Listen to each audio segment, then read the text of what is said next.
देख रहा मैं हूं आपके साथ में गौरांशु श्रीवास्तव। शाम के 5:30 बज चुके हैं। हम हाजिर अपना खास कार्यक्रम हम पूछेंगे के साथ आपके बीच में।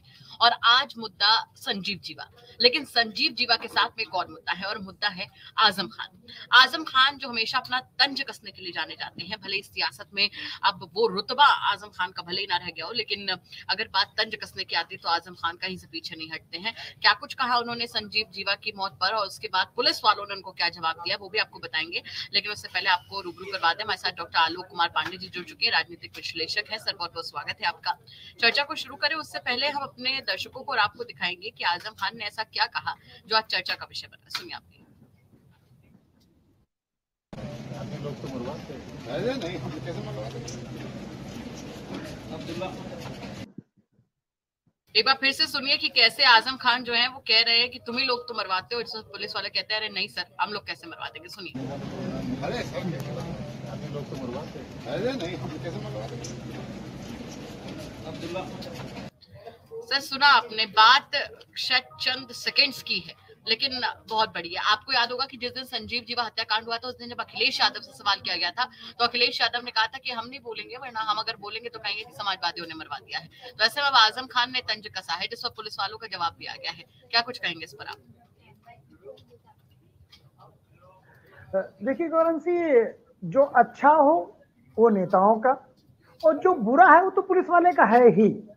जब कभी कुछ लॉ एंड ऑर्डर बढ़िया मेंटेन होता है तो ये नहीं कहता, तब कहा जाता है कि सरकार ने सब अच्छा किया, और कुछ खराब हो जाए तो पुलिस वाले ने। तो ये राजनेताओं का तो दोष है। यही आजम खान है ना, इनको और अच्छी तरह पता होगा।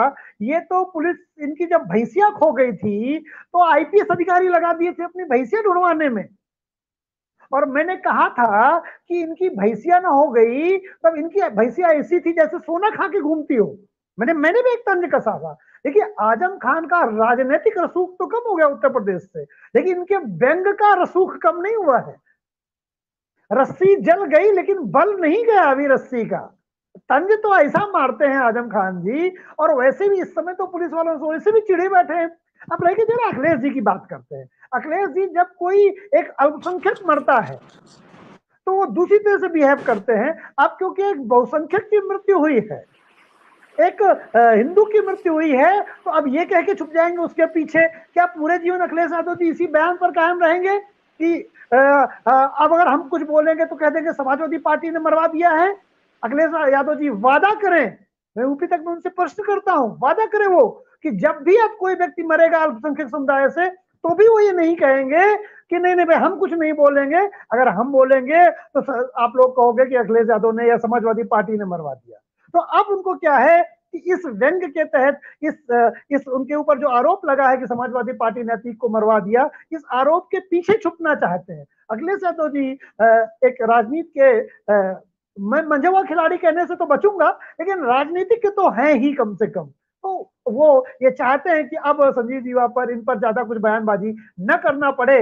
इससे भी नुकसान होगा इस देश में। जब भी, ये मैं फिर भी आरोप लगाता हूं इस देश के नेताओं पर, सोच समझ के लगा रहा हूं, कि जब भी इस देश में मेजोरिटी का रिलीजन का गुंडा मरता है, कोई व्यक्ति ऐसा मरता है, तो सब लोग चुप हो जाते हैं। लेकिन जब इसी देश में एक पर्टिकुलर धर्म से जुड़ा हुआ व्यक्ति की, उसकी डेथ होती है, तो फिर देश खतरे में हो जाता है। देश की पंथ निरपेक्षता खतरे में आ जाती है, लॉ एंड ऑर्डर खराब हो जाता है। लेकिन वो पर्टिकुलर धर्म का होना चाहिए। अगर वो हिंदू है तो फिर लॉ एंड ऑर्डर खराब नहीं होता है। अब आप बताइए, लखनऊ कोर्ट में, न्यायालय के अंदर पुलिस की सुरक्षा में हत्या हो जाती है। जज साहब बेचारे, अब कुछ लोग तो कहते हैं वहां चैम्बर में नहीं थे, कुछ लोग कहते हैं वो चैम्बर के नीचे छुप गए।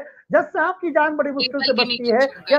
जी जी जी जी, तो जज साहब को छुप के जान बचानी पड़े। अब बताइए, law and order Uttar Pradesh का कहां छुपेगा जब जज मेज के नीचे छुप रहा है। जिनके पास ओवरऑल, जो सरकारें अगर लॉ एंड ऑर्डर मेंटेन न कर पाए, उनको भी नियंत्रित करने का अधिकार न्यायाधीशों के पास होता है। और उनसे एक चीज और बता दूं, जो मैं बच्चों को पढ़ाता हूं जुडिशरी में, कई बार ऐसा बात आता है कि सुप्रीम कोर्ट बहुत बार कहता है कि लॉ एंड ऑर्डर मेंटेन करिए वरना हट जाइए, लॉ एंड ऑर्डर ये होने तो हट जाइए। तो सर्वोच्च न्यायालय के पास एक अधिकार है। सर्वोच्च न्यायालय लॉ एंड ऑर्डर को लागू करवाने के लिए उत्तरदायी होती है एक रियल डेमोक्रेटिक राष्ट्र में। रियल डेमोक्रेसी में सर्वोच्च न्यायालय बार बार नजर रखती है, न्यायपालिका नजर रखती है, ये उसकी ड्यूटी है कि लॉ एंड ऑर्डर सरकारें प्रॉपर तरीके से एग्जीक्यूट करें। अब बताइए, जब न्यायालय में ही लॉ एंड ऑर्डर नहीं रह गया, न्यायालय में लॉ एंड ऑर्डर मेंटेन नहीं है, लखनऊ में लॉ एंड ऑर्डर मेंटेन नहीं है, लखनऊ की न्यायपालिका के अंदर मर्डर हो जाता है, अब न्यायालय के तब लॉ एंड ऑर्डर के प्रश्न तो उठेंगे, और लॉ एंड ऑर्डर का प्रश्न उठा करके आप इस तरह की बात करते हैं, ये ठीक नहीं है। आप बिल्कुल विपक्ष में हैं और आप किसी के कहने पर अपना विरोध मत रखिए। अतीक के लिए भी अखिलेश जी ने सही प्रश्न उठाया था और संजीव जिया के लिए भी प्रश्न उठाइए, क्योंकि कहने वाले तो कुछ ना कुछ कहते ही रहे। जी गवर्नर से बिल्कुल हमारे साथ अनुपम को स्वागत है। चर्चा को आपके साथ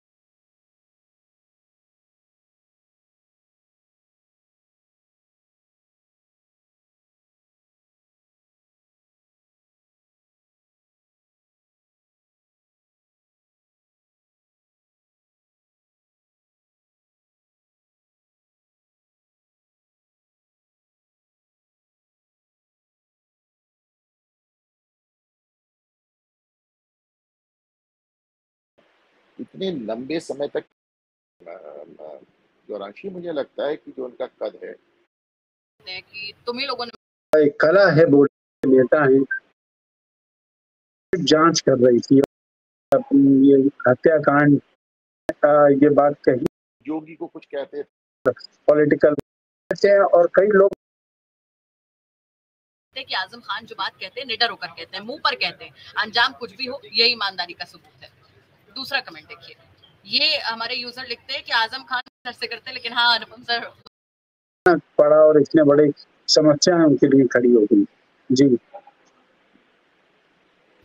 आप देखिए कमेंट जो हम डिस्प्ले कर रहे हैं, मोहम्मद हुसैन लिखते हैं कि आजम खान जो बात कहते हैं निडर होकर कहते हैं, मुंह पर कहते हैं, अंजाम कुछ भी हो यही ईमानदारी का सबूत है। दूसरा कमेंट देखिए, ये हमारे यूजर लिखते हैं कि आजम खान ने जैसा किया वैसा भुगता, बावजूद इसके उनमें अकड़ अभी भी है। आजम खान को लेकर अभी भी दो फाड़ है रामपुर में, अगर हम देख लें। और इसके बाद में ये सवाल तमकीन सर से भी जरूर रहेगा कि आजम खान के समर्थक क्या अभी भी इतने ज्यादा हैं रामपुर की अगर बात करी जाए, क्योंकि जिस तरीके से पुलिस वालों से उलझ रहे हैं उसमें भी दो फाड़ नजर आ रही है। गौरव जी देखो, ये बात तो मैंने पहले कहा था कि रस्सी जल गई बल नहीं गया, तो आजम खान जी के बारे में देखिए उसी से मिलता जुलता बयान आ गया, ठीक है ना। और दूसरा जो बयान है कि आजम खान ईमानदार हैं और इसीलिए मुंह पे कहते हैं, इसका कोई मतलब नहीं, बेईमान आदमी भी मुंह पे कह सकता है। आजम खान कहाँ ईमानदार है, नाने कितनी जमीनों का घोटाला, नाने कितने बवाल, नाने कितने मुकदमे। अब अगर 100 से ज्यादा मुकदमे लगने वाला व्यक्ति अगर ईमानदार है तो फिर बेईमान कौन होगा इस देश में। अगर आजम खान ईमानदार हैं तो केवल स्पष्ट बोलने की वजह से, तो ये है कि ठीक है, अब हम किसी को पसंद करते हैं तो मर्डर को भी पसंद कर लेते हैं। इस देश में 140 करोड़ लोग रहते हैं। तो गौरव जी कुछ कहना चाह रही हैं आप? नहीं सर बताइए जी। तो इस देश में 140 करोड़ लोग रहते हैं, तो हर एक की फैन फॉलोइंग है। और आजम खान तो वैसे भी इतना मतलब चक्कू, रामपुर की चक्कू बड़ी फेमस है, उसमें जहर लगाना आजम खान जी से अच्छा कौन जानता है। आजम खान जी के जबान में जहर लगा हुआ है, इतना बढ़िया मीठा बोलते हैं लेकिन जहरीला बोलते हैं। उनको तो एक एकेडमी खोलनी चाहिए कि जहरीला कैसे बोला जाए, और गौरव से मैं वादा करता हूं अगर वो खोल ले कि जहरीला कैसा बोला जाए तो भारत के मजे के नेता जाएंगे, मैं भी जाऊंगा उनसे सीखने, पहला स्टूडेंट बनूंगा कि इतना खराब इतना अच्छा कैसे बोल लेते हैं। लेकिन ये आजम खान की फ्रस्ट्रेशन है, जब वो कांस्टेबल और एसआई जैसे पुलिस वालों से भी भिड़ने लगते हैं, that is his frustration. The Azam Khan Uttar Pradesh के मुसलमानों के नेता, वहां से चले रामपुर के संसदीय क्षेत्र के नेता, वहां से चले विधायक बने नेता, वहां से चले अब वो विधायकी के भी नेता नहीं रह गए। तो जो उनका राजनीतिक क्षरण हुआ है गौरांशी, राजनीतिक क्षरण जब व्यक्ति का होता है तो मोदी पर जब वो ताकतवर थे तो मोदी पर हमला करते थे, कमजोर हो गए तो कांस्टेबल्स पर और एसआई पर हमला कर रहे हैं। ये कौन सा ऐसा जो है रहस्य है? मुझे ऐसा लगता है कोई रहस्य नहीं है। आजम खान का जो स्तर गिरा है राजनीति में, आजम खान का जो फ्रस्ट्रेशन है इस समय की जो उनकी बुरा दौर चल रहा है, तो वो फ्रस्ट्रेशन से पता चलता है कि कितने फ्रस्ट्रेटेड हैं कि वो कांस्टेबल वो वर्दी देख लेते हैं तो अंदर का जहर या अंदर की नफरत या अंदर की चिढ़ बाहर निकल आती। इससे ज्यादा गौरवंशी मुझे लगता है, मेरा अपना मानना है कि वो, और देखिए गौरवंशी, आपने जो बयान दिखाया वो स्पॉन्सर्ड नहीं लगता था। पुलिस वालों को देखा, उनको चुटकी काटने का मन हुआ, थोड़ा छेड़ा और आगे बढ़ गए। तो बस यही है, ये ओनली एक फ्रस्ट्रेशन मुझे ज्यादा लगता है। जी गौरवंशी। समाज